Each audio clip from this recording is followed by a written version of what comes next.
All right, we're trying a new concept. We've got a lot of new developments, and instead of driving all over town, I'm gonna highlight them here in a quick, concise format. If you like this new format, do me a favor, please leave a comment, and I'd love to get some feedback on if this is something you'd like to see more of, because it's a lot more convenient for me, and I think I can get more information condensed into quicker videos. Okay, so starting it off, the city just announced we have a new soccer stadium coming for the Fort Wayne Football Club. Mark Music, the owner of Ruoff Mortgage Company, made the announcement they're gonna be partners and builders on this. This is gonna be located on Bass Road, just west of 69 on the south side. I have mixed feelings. I mean, I get it. I know why they did it. I was really hoping they would do it on the north side of the river, right by Science Central. I thought that would have been really cool to kind of tie into the riverfront, but I understand there's some pollution in that area, and just with the prices and logistics, this was probably a lot cleaner and simpler. So Design Collaborative is gonna be the architect on this, and they're gonna collaborate with B&D Commercial. The stadium is gonna have a game day capacity of 9,280. So there's 7,500 seats, but it can have a little over 9,000 because there's gonna be standing room. And then for concerts, they can have over 10,000 people. The stadium is gonna be 7 feet below grade, which is gonna help the views. So no matter where you're sitting, you should have a great view. And when I was living in Orlando, they built a new soccer stadium that was very similar to this one, a little bigger, but not much actually. And it was pretty cool. Like, you know, we weren't that close, but it felt really close because of how they did the stadium. So additional amenities, there's gonna be a 120 foot by 35 foot massive LED screen. There's gonna be a fan shop and 4 locker rooms. The other thing they're gonna do here, they're gonna host live concerts, graduations, weddings, festivals, and corporate events. So not only will it be soccer, but it's gonna be a lot of other cool things, and should be a great bonus for the city. Okay, next, we did a standalone video on this, but I wanna touch on it real quick in case you didn't watch that one, because I do think it's a big deal than maybe is on the surface, is the Allen County Commissioner just announced that they're gonna be moving the jail. The reason that's a big deal, you know, again, like most of the time I wouldn't be talking about jails, but I think this is very important because the current location is right downtown on Superior Street. So right by Promenade Park, right by Riverfront, Fort Wayne, like basically right in the heart of all the redevelopment. So there's all these beautiful new buildings that are trying to attract people. And I don't want to be disrespectful. I always want to be respectful to people who are going through a tough time. But sometimes there's some, just to be very frank, I've been down there with my kids and there's some kind of scary people coming and going from the jail. And so I think this will be massive having that moved. It's gonna be moved to the southeast side of town in an industrial park. It's gonna be located right between New Haven and Fort Wayne at 3003 Meyer Road. The earthwork began in October, and the estimated completion date is gonna be December of 2027. So it's still gonna be a few years. It's gonna be a pretty big project. A big part of this was because of the lawsuit that came. The jail was being sued for overcrowding. So it was kind of a necessity. And so it was something they've had on their radar. And then Commissioner Rich Beck said that this lawsuit kind of gave it the nudge to get this project going. Again, I think it's going to be a big deal, and I think it could open up some opportunities downtown while making it a safer, more enjoyable place to be. Okay, this one I'm not super happy about, but I get it. The Fort Wayne Children's Zoo has announced that they're going to be changing their name. So they're going to be removing children from the title, and it's just going to be the Fort Wayne Zoo. You know, again, I totally get it. This change is going to kick in on January 1st. And the reason they're doing it is because they felt like the name was limiting its appeal.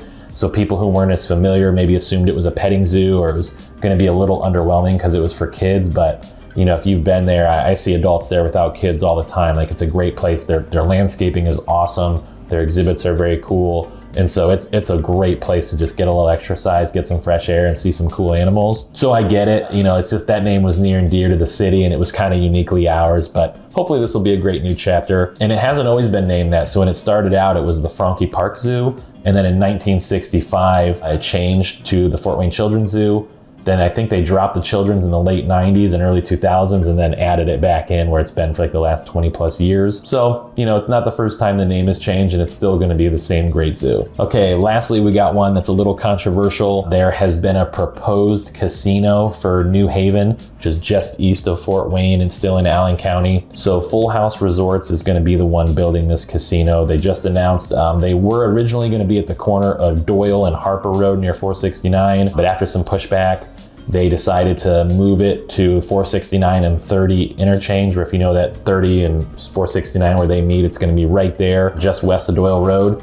And they're also going to be 90 acres. I think the original proposal, I think, was closer to 60, either 40 or 60. Now it's going to be 90. And the idea is that's going to give a much bigger buffer for the surrounding areas that, you know, their plan is to not disrupt local residents. They want to have a nice big buffer for people coming and going. This project is expected to cost $500 million, and it's going to estimate 2,400 people in the first 2 phases. So that's a substantial number. The development is estimated to generate $75 million annually in gaming tax, plus an additional $5.4 million in property tax every year. And then after phase 2 is complete, it's going to generate $10.9 million in property tax. So, you know, the proponents are saying, hey, this is going to be a big boom for our city. It's going to give us a lot of flexibility to do some other things. You know, the first phase is going to include slot machines, table games, a state-of-the-art sports book with a prime steakhouse, celebrity chef, upscale casual restaurant, a food hall, entertainment lounge, and bars. This new location is actually closer to Fields of Grace. That's the new proposed 140,000 square feet sports complex that's going to be going in, which is also expected to have a $50 million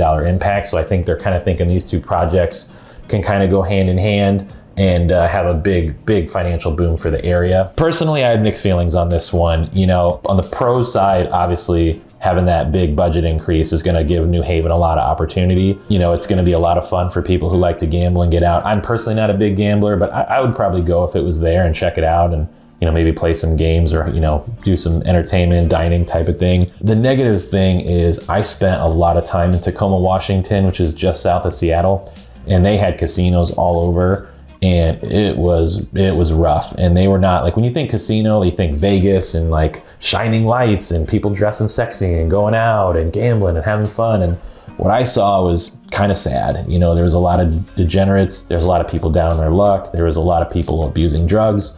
And I've talked to other people and their take was like, hey, that's Washington. That's Washington in general. That's not going to happen here. And I hope that's the case, because if this happens again, I think it could have a lot of benefits. But I also have some hesitations about, you know, increasing gambling. People are going to be drinking and driving. I mean, hopefully they don't, but let's just be honest, it's probably going to happen. So the city's very divided. There's some very vocal people against it, and there's some very vocal people for it. Ultimately, I think that people should decide, so we'll see how that plays out. If you made it this far, thank you so much for watching. And again, please let me know if you like this format. I'd like to do more of these because it'll help me stay current. If I have to go out for every new story and go on site, it slows down my ability to stay current. And sometimes I'm posting breaking news like 2 months later. So the idea was that if you guys like this, just let me know and I'll keep doing them and I can stay more current, and it's a lot more efficient for me. So thanks for watching. Catch us on the next one.